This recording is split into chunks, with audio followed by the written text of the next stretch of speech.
السلام علیکم دوستو، میں نہال احمد فیضی اور آپ دیکھ رہے ہیں نہال فیضی آفیشیل۔ بسم اللہ الرحمن الرحیم، الحمدللہ رب العالمین، نحمدہ ونصلی علی رسولہ الکریم وعلی آلہ وصحبہ اجمعین۔ میرے عزیز دوستوں، قرآن کے نازل ہونے کا اصل مقصد بنی نوع انسان کی ہدایت و رہنمائی ہی ہے کہ وہ انسان کو زندگی کے اصول بتاتا اور ثابت کرتا ہے کہ اسی اصول زندگی کو اپنانا ذریعہ فلاح و کامیابی ہے۔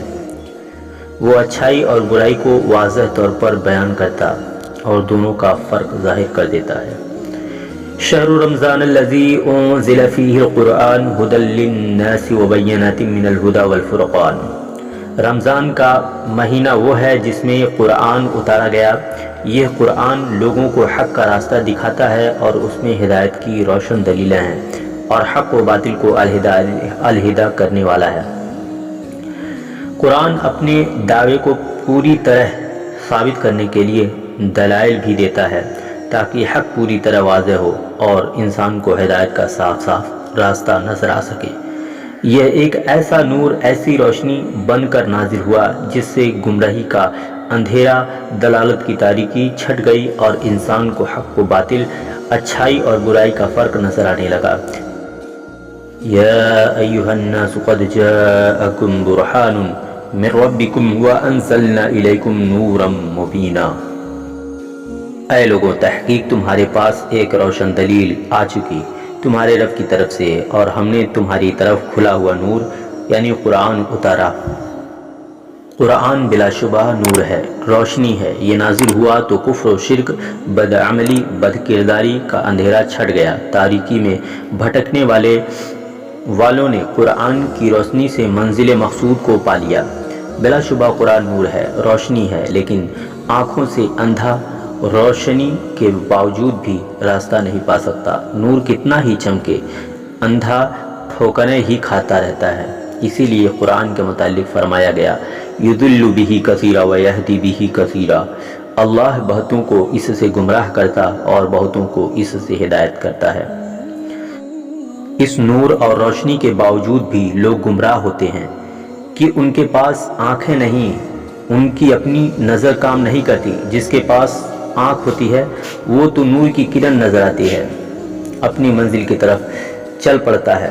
قرآن کی نور سے راستہ پانے کے لیے آنکھ چاہیے، سر کی آنکھ نہیں۔ وہ تو ابو جہل کے پاس بھی تھی، ابو لہب کے پاس بھی تھی۔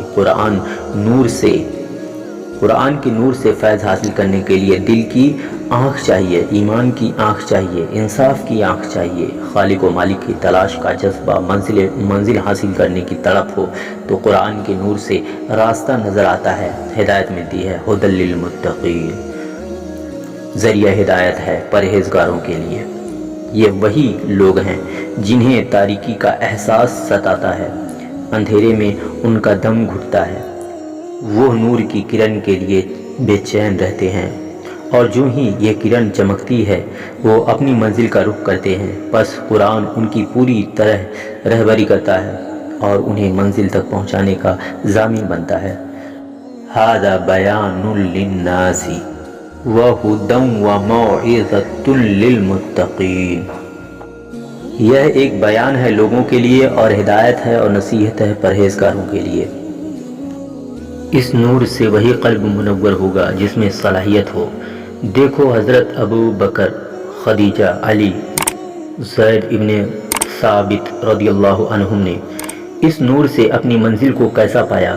حضرت عمر رضی اللہ تعالیٰ عنہ تو حالت کفر میں کفر پر بڑے سخت تھے، ننگی تلوار تان کر صاحب قرآن کا سر اتارنے چلے تھے۔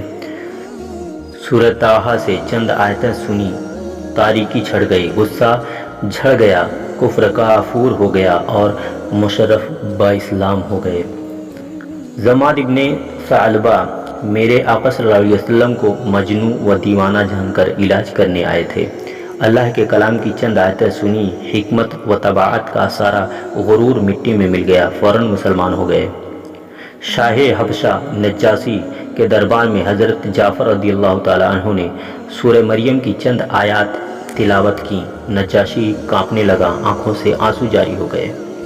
عتبہ ابن ربیعہ قریش کے بڑے مشہور خطیب کہلاتے تھے۔ ان کی فصاحت و بلاغت کا جادو چلتا تھا۔ سورہ حامیم کی چند آیت سن کر اچھل پڑے، معلوم ہوتا تھا ہاتھ پیروں کی جان نکل گئی۔ مکے کے کافروں سے کہنے لگے، خدا کی قسم محمد صلی اللہ علیہ وسلم جو کچھ پڑھتے ہیں وہ نہ شعر ہے نہ جادو، ان کے ایک لفظ میں لذت ہے، ایک اثر ہے، اس کو سن کر دل خدا کے خوف سے کانپنے لگتا ہے، ان کے کسی لفظ کا جواب ہمارے بس کی بات نہیں۔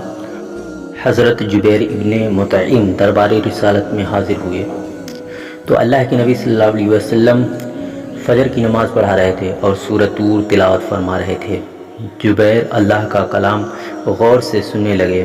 سرکار نے آیت تلاوت کی، ان عذاب ربک لواقع ما لہ من دافع، بے شک آپ کے رب کا عذاب آ کر رہے گا، اسے کوئی ٹالنے والا نہیں۔ جبیر کہتے ہیں، مجھے یوں محسوس ہوا جیسے خدا کا عذاب میری طرف آ رہا ہے، میرے بدن کا رونگٹا رونگٹا کھڑا ہو گیا، بوٹی بوٹی کانپنے لگی۔ اس کیفیت کے فوراً بعد میں مشرف با اسلام ہو گیا۔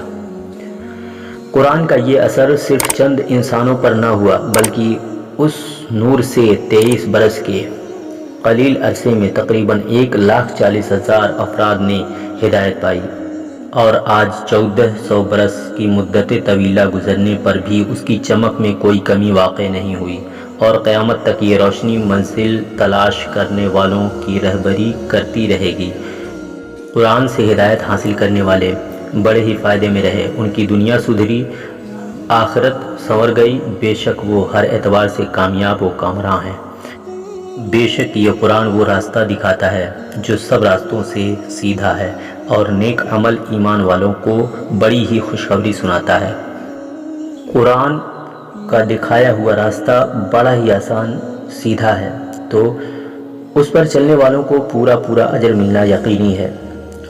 اب قرآن سے وہی فرار اختیار کرے گا جو بالکل ہی دل کا اندھا ہو۔ آئیے ذرا ہم اپنے حال پر غور کریں۔ قرآن پر ہمارا پوری طرح ایمان ہے، لیکن کیا ہمیں اس کا فیض نصیب ہے؟ کیا ہم اس کے نور میں اپنی منزل کی طرف چل رہے ہیں؟ ہماری حالت خود جواب دے رہی ہے کہ ہم روشنی ہوتے ہوئے اس اندھے کی طرح ہیں جو آنکھیں نہ ہونے کی وجہ سے ٹھوکریں کھاتا پھرتا ہے۔ ہماری یہ حالت صرف اسی لیے ہے کہ ہم قرآن پر ایمان تو رکھتے ہیں، اس کا احترام بھی خوب کرتے ہیں، لیکن جب بدکاریوں اور بد کرداریوں سے ہمیں وہ روکتا ہے تو ہم اپنے کان بند کر لیتے ہیں۔ جب تک ہماری یہ کیفیت رہے گا ہم اندھے ہی رہیں گے، ٹھوکریں کھاتے ہی رہیں گے۔ اے اللہ، تو جانتا ہے کہ ہم اپنی حالت بدلنا چاہتے ہیں اور تیرے کلام پر عمل کرنا چاہتے ہیں، لیکن شیطان ہم پر غالب ہے، ہم نفس کے ہاتھوں مجبور ہیں۔ بس اپنے حبیب علیہ السلام کے صدقے تو ہماری مدد فرما کہ ہم قرآن کے احکام پر عمل کرنے کے لائق ہو سکیں۔ آمین۔ وصلی اللہ تعالیٰ علی خیر خلقہ محمد وعلی آلہ وصحبہ اجمعین برحمتک یا ارحم الراحمین۔ دوستو، آج کی ویڈیو یہیں تک، انشاءاللہ کل ملتے ہیں ایک اور نئی ویڈیو کے ساتھ، تب تک کے لیے اپنا خیال رکھیں۔ خدا حافظ۔